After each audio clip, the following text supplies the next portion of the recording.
No te quedes fuera. Conversaciones de futuro para Latinoamérica. Cada martes y jueves a las 9 de la mañana en LATAM 2050 con Ángel Morales. Somos divoxradio.com.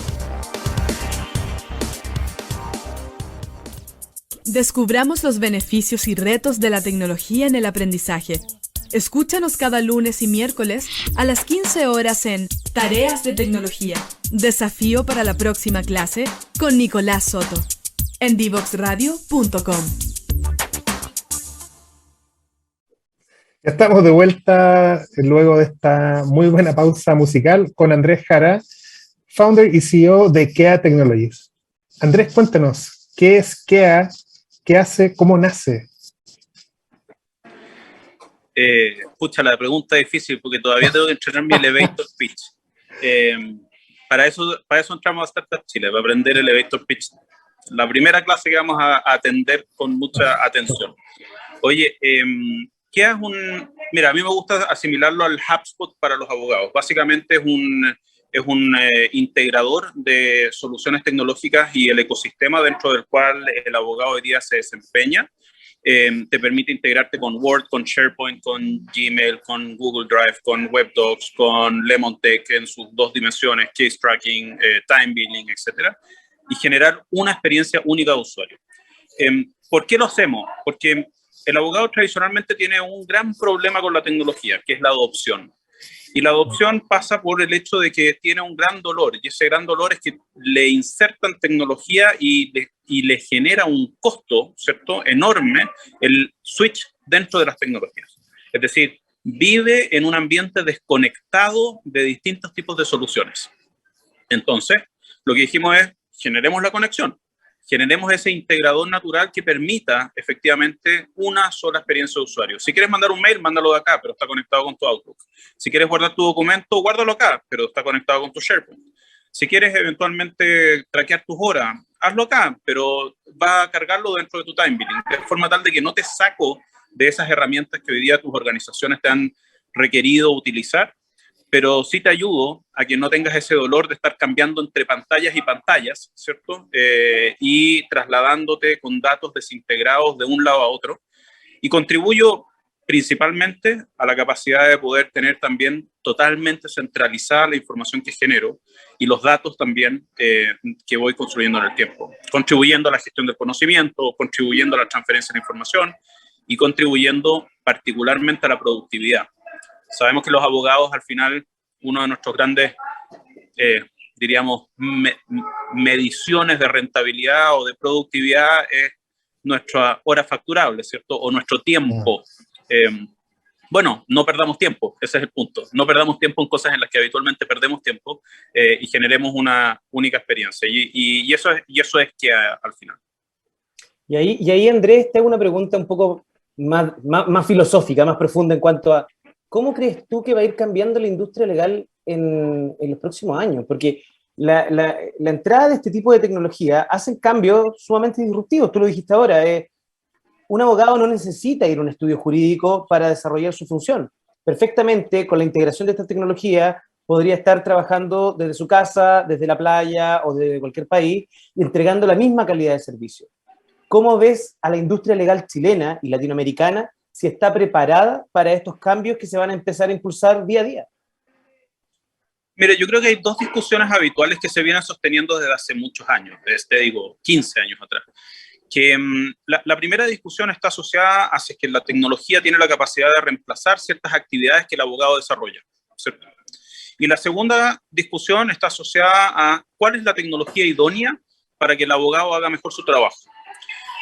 En la primera, la respuesta es la tecnología no reemplaza al abogado en una serie de actividades que desarrollan, pero sí lo reemplaza en actividades que son de bajo valor agregado, recurrentes, eventualmente parametrizables y con potencial de automatización. ¿Existen esas actividades? Sí. ¿Son varias de esas actividades las que muchos abogados desarrollan? Sí. ¿Las tecnologías van a poder tomar control sobre eso? Sí. Ahora, ¿está eventualmente el mercado listo para ese control? No. ¿Y por qué no está listo en un 100%, pero sí está en el tránsito a ello? Es porque todavía la cantidad de experiencias que existen y datos que existen para que esos, llamémoslos motores. A veces hablamos de machine learning, cuando queremos hablar de cosas más sofisticadas hablamos de inteligencia artificial o deep learning, ¿cierto? Pero en rigor acá estamos hablando de que hay ciertas cosas mecanizables que podemos mecanizar. Aquellas cosas mecanizables, el problema hoy día es que todavía no están suficientemente, yo te diría, exteriorizados esos conocimientos para que efectivamente las máquinas funcionen bien. A la máquina tú tienes que entrenarla para que funcione, ¿cierto? Ese entrenamiento es el que todavía, particularmente en Latinoamérica, ha existido muy poco esfuerzo por lograr. En los países anglosajones, en cambio, ha existido un gran esfuerzo por lograrlo. Y por eso que están a algunos años de distancia en la aplicación de ese tipo de tecnología en la profesión legal. La segunda gran discusión en materia de tecnología es cuál es la mejor herramienta para que el abogado trabaje bien, ¿cierto? ¿Por qué? Porque partamos de la presunción de que el abogado no es reemplazado, pero sí requerimos que sea más productivo o eventualmente más efectivo. Y ahí existen 150.000 herramientas. Desde herramientas que ni siquiera tienen que ver con el abogado, es decir, hay abogados que les gusta trabajar con Slack, hay otros que les gusta usar Trello, hay otros que eventualmente van a usar ServiceNow, hay otros que eventualmente desarrollaron sus propias tecnologías, etcétera, etcétera. Y la pregunta ahí, creo que la pregunta más difícil de responder es efectivamente, bueno, ¿cuál es ese dolor central o cuál es esa necesidad central que el abogado requiere resolver? Y ahí nosotros desde IKEA lo que creemos es que podemos simplificar, sin que mis amigos abogados se ofendan, a las actividades del abogado en dos tipos de actividades. Imagínate llegar a ese nivel de simplificación. En general, cualquier abogado, quizás Pablo incluso me va a querer pegar después de la sesión, pero yo digo, los abogados hacemos dos cosas. Soy abogado, así que puedo hablar, voy a decir, yo abogado hago dos cosas, para que no se sientan ofendidos el resto. O respondo opiniones, es decir, o respondo preguntas, para lo cual necesito conocimiento, ¿cierto? Es decir, acceder a mis bases de datos históricas, de las cosas que he aprendido y las cosas que sé hacer, ¿cierto? O redacto documentos. No hago más. Respondo una pregunta o redacto un documento. Cuando respondo una pregunta, necesito acceder, ¿cierto?, a conocimiento. Necesito acceder a esa base de datos, ¿cierto?, histórica que se ha ido acumulando en mi cabeza para poder efectivamente dar la mejor respuesta. Y si es que no tengo la respuesta, tengo que ir a investigar dónde está esa información para poder dar la mejor respuesta. Y para eso voy a las leyes, voy a las normas, voy a Google, ¿cierto?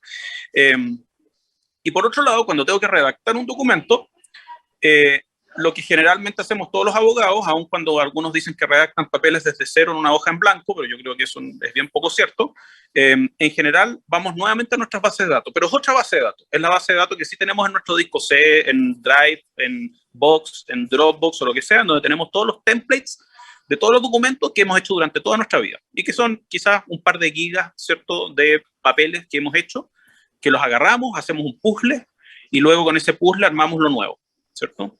Con adaptaciones, evidentemente, ¿cierto? Y esas adaptaciones se fundan en esa otra base de datos que es nuestro conocimiento. Entonces, si esto lo miráis desde un punto de vista bien binario y bien técnico, ¿cierto? Tú decís, bueno, para que un abogado haga bien su trabajo, primero necesita acceder a las dos fuentes de información o a las dos bases de datos. La base de datos del conocimiento y la base de datos de la documentación, ¿cierto? Y luego, si es que tú eres capaz de darle acceso a esas bases de datos, ¿cierto?, el abogado en rigor va a ser muchísimo más productivo, porque en la medida que tú reduces el trecho entre la capacidad del abogado de encontrar la respuesta, ¿cierto? Y, o más bien el tiempo que el abogado se demora en encontrar la respuesta en su base de datos, ¿cierto? Versus lo que se demoraría, ¿cierto?, yendo a su cabeza o a los libros, entonces ya generaste un tremendo win en su productividad. Lo mismo respecto de los documentos. Si es que tú reduces el tiempo, ¿cierto?, que ese abogado eventualmente demora en encontrar el template que usó en el caso no sé cuánto para no sé qué cosa, ¿cierto?, le generas un tremendo impacto en su productividad. Entonces, nuestra tesis desde IKEA, desde el punto de vista más del sueño, porque no todas esas funcionalidades están hoy día incorporadas dentro del software, es, desde IKEA tú debieras ser capaz de acceder a tus bases de datos. Y para acceder a tus bases de datos, nosotros te proveemos la base de datos. Por lo tanto, si es que te llega una pregunta de un cliente de A, B o C, y tú activas eso dentro de IKEA con un botoncito que aprietas en tu mail y te dice, ¿quiere transformar esto en un asunto? Sí. Y ese asunto inmediatamente se vincula dentro de IKEA a la base de datos y le dice, mire, señor abogado, a usted le están preguntando esto, esto y esto.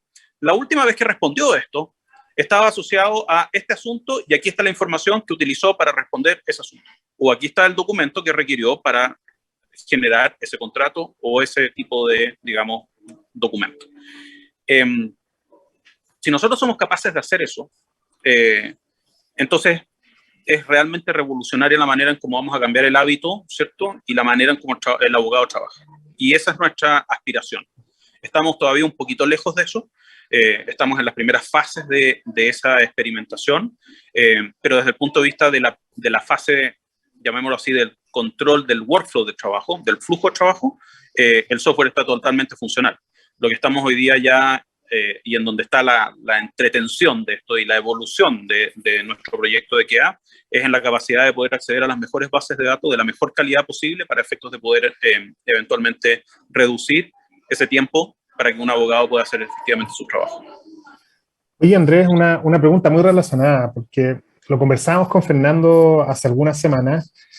Hoy día el abogado, o sea, tú formas parte del ciclo formativo de los abogados haciendo clases. ¿Cómo ves tú la materia prima? ¿Cómo ves tú que está saliendo el abogado?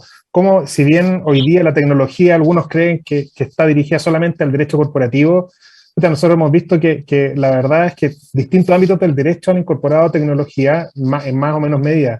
¿Cómo ves tú que están saliendo los colegas? ¿Cómo ves tú que están los ciclos formativos? ¿Cómo ves tú que se está enseñando el derecho desde tu perspectiva, sin tampoco que tengas que tirarle un palo a nadie? Porque obviamente que el colega que sale va a tener que salir a ocupar estas tecnologías y obviamente que el cliente de KEA va a tener que ser alguien que a lo mejor sí nació con un computador, no como a lo mejor yo, ¿cachai? ¿Cómo ves tú eso y ese paradigma, por así decirlo, del usuario? Sí.